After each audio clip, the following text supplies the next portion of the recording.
സുറൂറുക ബിന്നിഖ്മ കസുറൂരിക ബിന്നിഅമ ഫഅൻത റാദിൻ അനില്ലാഹ്. ഒരു അനുഗ്രഹം അല്ലാഹു നൽകിയാൽ നിനക്കുണ്ടാകുന്ന സന്തോഷം, ഒരു കുട്ടി ജനിക്കുമ്പോഴുണ്ടാകുന്ന സന്തോഷം, പ്രത്യേകിച്ച് മക്കളില്ലാതെ കുറെ കാലം കാത്തിരുന്നിട്ട് ഒരു കുഞ്ഞ് ജനിക്കുമ്പോഴുണ്ടാകുന്ന സന്തോഷത്തിന് അതിലുണ്ടാവില്ല. ആ കുട്ടിയെ അല്ലാഹു മരിപ്പിച്ചു എന്ന് വിചാരിക്കുക, അങ്ങനെ സംഭവിക്കാലോ. നിങ്ങൾക്ക് ഉണ്ടായ സന്തോഷം പോലെ അല്ലാഹുവേ എന്റെ കുഞ്ഞിനെ നീയാണ് കൊണ്ടുപോയത്, നീ കൊണ്ടുപോയ ആ പരീക്ഷണത്തിൽ എനിക്ക് പൊരുത്തമാണ് റബ്ബേ. അതുപോലെ സന്തോഷിക്കാൻ കഴിഞ്ഞോണമെന്നില്ല മനുഷ്യന്. എന്നാലും അള്ളാഹുവിന്റെ വിധിയിൽ അത് ഖൈറും ഷർറുമാവട്ടെ, അതിൽ നമുക്ക് മനപ്പൊരുത്തം കിട്ടുന്നുണ്ടെങ്കിൽ നിനക്ക് അള്ളാഹുവിനെ തൃപ്തിയായി അതിനർത്ഥം. നിനക്ക് അള്ളാഹിനെ തൃപ്തിയായിട്ടുണ്ടോ, അള്ളാഹു നിന്നെയും തൃപ്തിപ്പെട്ടിരിക്കുന്നു. സല്ലു അലൻ നബി മുഹമ്മദിൻ വ ആലി. അല്ലാഹുമ്മ സല്ലി അലാ സയ്യിദിനാ മുഹമ്മദിൻ വഅലാ ആലി സയ്യിദിനാ മുഹമ്മദിൻ വബാരിക് വസല്ലിം അലൈഹി. اللهم صل على سيدنا محمد وعلى آل سيدنا محمد وبارك وسلم عليه. اللهم صل على سيدنا محمد وعلى آل سيدنا محمد وبارك وسلم عليه. സൂറത്തുൽ ഖലമിൽ അല്ലാഹു തആല ഒരു തോട്ടത്തിന്റെ മുതലാളിമാരുടെ കഥ പറയുന്നുണ്ട്. ബിസ്മില്ലാഹിർ റഹ്മാനിർ റഹീം. ഇന്നാ ബലൗനാഹും കമാ ബലൗനാ അസ്ഹാബൽ ജന്നഹ ഇദ് അഖ്സമൂ ലയസ്രിമുന്നഹാ മുസ്ബിഹീൻ. ഒരു കൃഷിയിടത്തിന്റെ മുതലാളിമാരെ നമ്മൾ പരീക്ഷിച്ചു. അവര് സത്യം ചെയ്ത് പറഞ്ഞു, നാളെ നേരം പുലരുമ്പോൾ അവിടുത്തെ വിളവെടുപ്പ് അവരെടുക്കും, അവിടുത്തെ വിളവരെ എടുക്കുമെന്ന് സത്യം ചെയ്തു പറഞ്ഞു. വല്ലാഹി, നാളെ നമ്മൾ അതെടുത്ത് മാർക്കറ്റിൽ കൊണ്ടുപോയി നാളെ കച്ചവടമാണ്, നാളെ കച്ചവടം ഉറപ്പിച്ചതാണ്. വലാ യസ്തഖിനൂൻ, അതിന്റെ കൂടെ ഇൻഷാ അല്ലാഹ് എന്ന് പോലും അവർ പറയാൻ മറന്നുപോയി. അവർ പറഞ്ഞിട്ടില്ല ഇൻഷാ അല്ലാഹ്. അല്ലാഹു നാളത്തെ അവസ്ഥ എന്താണെന്ന് അറിയില്ലല്ലോ, നാളെ വെള്ളപ്പൊക്കം വരുമോ അറിയോ, ഇല്ല. ഇൻഷാ അല്ലാഹ്, ഗോഡ് വിൽസ്, അള്ളാഹുവിന്റെ തീരുമാനമുണ്ടെങ്കിൽ നാളെ ഞങ്ങൾ വിളവെടുക്കും എന്ന് പറയേണ്ടതിന് പകരം അവര് നാളെ ഉറപ്പാണ് എന്നവർ പറഞ്ഞു. നാളെ ഉറപ്പാണ്. അവരുടെ മനസ്സിന്റെ ഉള്ളകം അള്ളാഹുവിനറിയാമായിരുന്നു. അവരല്ലാഹുവിൽ ഒട്ടും വിശ്വസിച്ചവരായിരുന്നില്ല. അവർ വിചാരിച്ചു നമ്മളുടെ അധ്വാനം മാത്രമാണ് കൃഷി, ഇതിൽ വേറൊന്നിന്റെ ആവശ്യമില്ല, ഇതിലൊരു ഡിവൈൻ ഇന്റർവെൻഷൻ അങ്ങനെ സംഭവമൊന്നുമില്ല, ഇത് നമ്മൾ നനയ്ക്കുന്നതുണ്ടാകുന്നു. എങ്ങനെ ഉണ്ടാകുന്നു? താനേ മുളക്കുന്നു. താനേ എന്ന് പറഞ്ഞാൽ അതങ്ങനെ തന്നെ, അത്രയേ ഉള്ളൂ. അവർ മുളപ്പിക്കുന്നു. ഇങ്ങനെ വിശ്വസിക്കുന്നൊരു കൗമാണ്. അവർക്ക് ഇൻഷാ അല്ലാഹ് പറയേണ്ട ആവശ്യം പോലും അവർക്ക് തോന്നിയില്ല. ഫത്വാഫ അലൈഹാ ത്വായിഫും മിർ റബ്ബിക വഹും നായിമൂൻ. നാളെ നേരം പുലർന്നിട്ട് പോകണം എന്ന് പറഞ്ഞ് കിടന്നുറങ്ങുന്നവർ വഹും നായിമൂൻ, അവർ ഉറങ്ങുകയാണ്.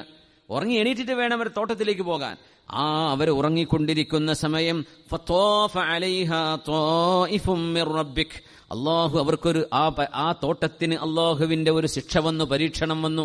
എന്നിട്ട് കൊടുങ്കാറ്റടിച്ചു. അള്ളാഹു ആ കൃഷിയിടം അങ്ങ് എടുത്തു കളഞ്ഞു.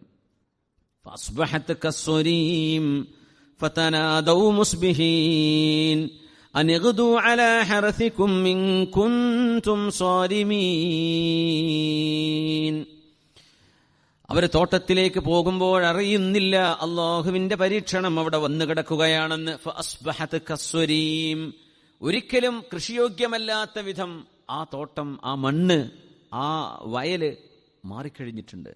ഇതൊന്നും അവരറിയില്ല. നേരം വെളുത്തു.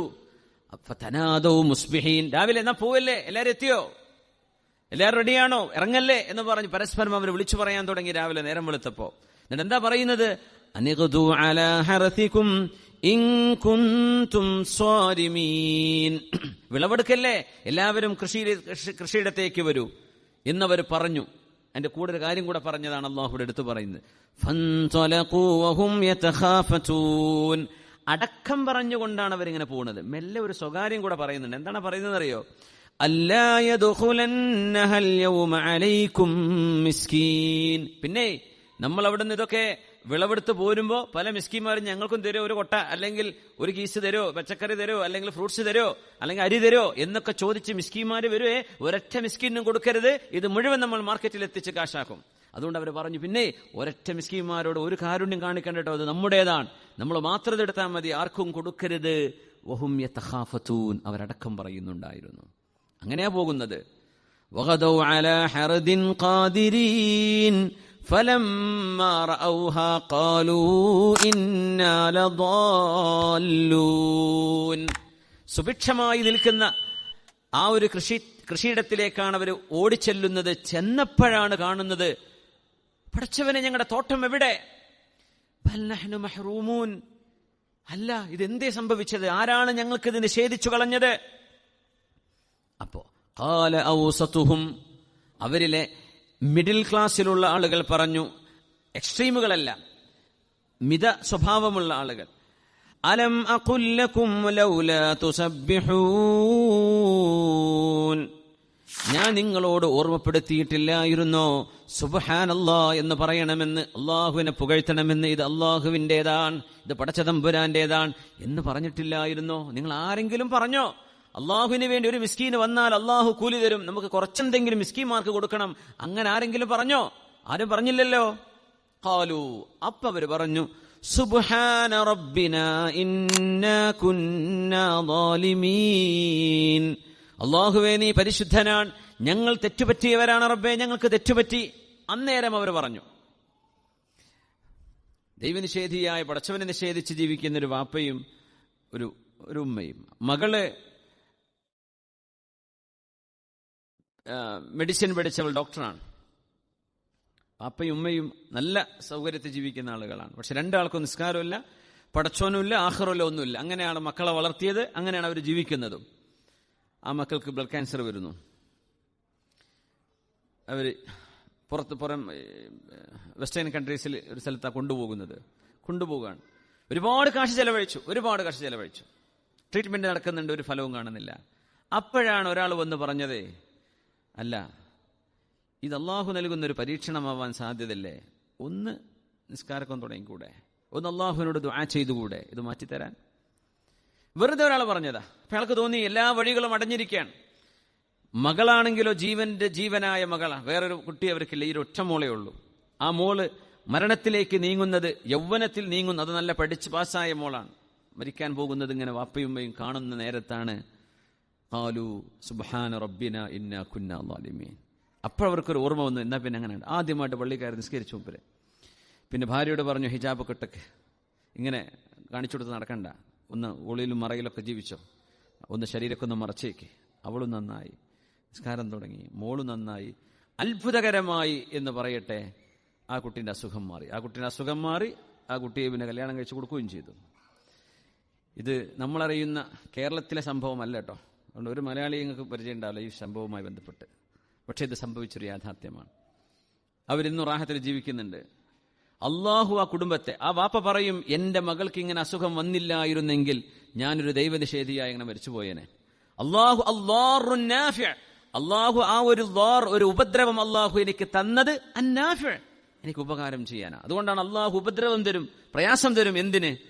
നമുക്ക് ഉപകാരം ഉണ്ടാവാം, നമുക്ക് ഈമാൻ ശരിയാവാം, പടച്ചവനിലേക്ക് അടുക്കാൻ വേണ്ടി.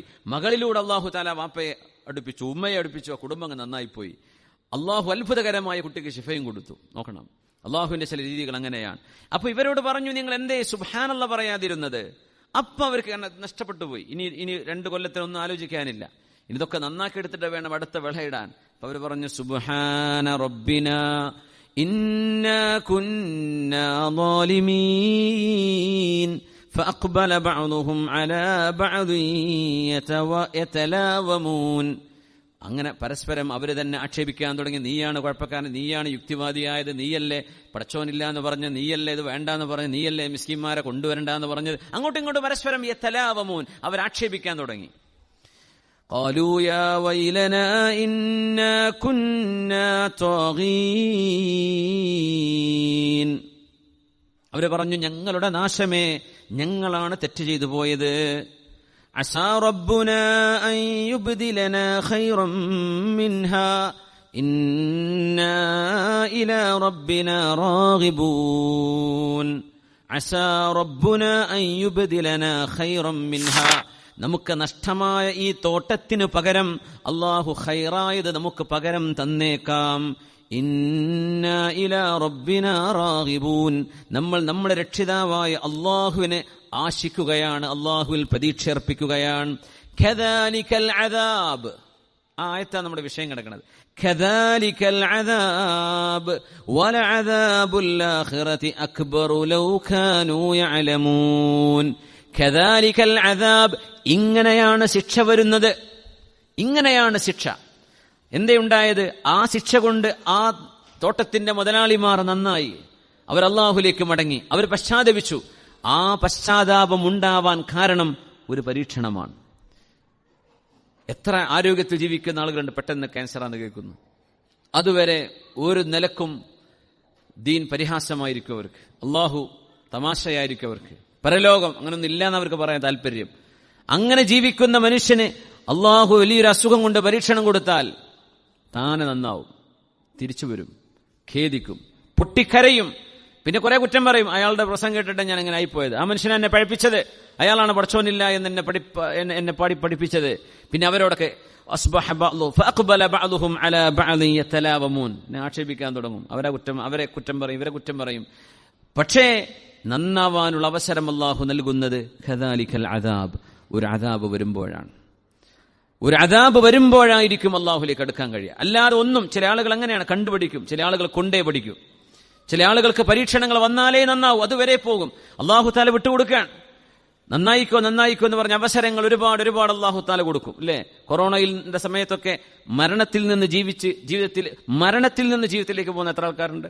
കഴിഞ്ഞു എന്ന് വിചാരിച്ചതാണ്, വെന്റിലേറ്ററിന് എടുക്കണോ വേണ്ടെന്ന് വിചാരിച്ചതാ, പെട്ടെന്നൊരു ഡെവലപ്മെന്റ് കണ്ടു, അങ്ങനെ വെന്റിലേറ്ററൊക്കെ ഒഴിവായി ICUലേക്ക് മാറ്റി, അവിടെ 2 ആഴ്ച കടന്നു, പിന്നെ അങ്ങ് റാഹത്തായിട്ട് പോന്നു. എന്താണ് കേൾക്കുന്നതൊക്കെ? അള്ളാഹു ജീവിതത്തിൽ ഒരു അവസരം നൽകില്ലേ, ഖബറിന്ന് എഴുന്നേറ്റ് പോരുന്ന പോലെയാണ്. എന്നിട്ടും പാഠം പഠിക്കാത്ത ആൾക്കാരുണ്ടായിരിക്കും, അതിന് വില കാണാത്തവരുണ്ടായിരിക്കും. ഇത് മനുഷ്യ സഹജമാണ്. കദാലികൽ അദാബ്, എന്റെ അദാബിന്റെ ലക്ഷ്യം ഇതാണ്, നിങ്ങളെ നന്നാക്കിയെടുക്കൽ തന്നെയാണ്.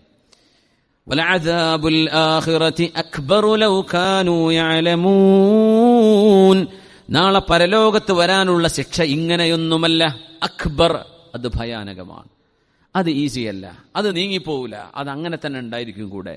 കദാലികൽ അദാബ്, ഇവിടെ ഞാൻ പരീക്ഷ നൽകുന്നത് ഇങ്ങനെയാണ് എന്ന് പരിശുദ്ധമായ ഖുർആൻ അല്ലാഹു റബ്ബുൽ ഇസ്സത്ത് അവർക്ക് നൽകിയ പരീക്ഷണം പോലും അവരെ തിരിച്ചു നടത്താനായിരുന്നു. അതുകൊണ്ടാണ് അല്ലാഹു ഉപദ്രവം ചെയ്യുന്നു, ഉപകാരം ചെയ്യുന്നു. എന്തിനാണ് ഉപദ്രവം? നിങ്ങൾക്ക് ഉപകാരം ഉണ്ടാവാൻ, നിങ്ങൾക്ക് ഉപകാരമുണ്ടാവാൻ ഉപദ്രവം ചെയ്യുകയാണ് അല്ലാഹു. അങ്ങനെയാണ് നമ്മൾ അതിനെ മനസ്സിലാക്കേണ്ടത്.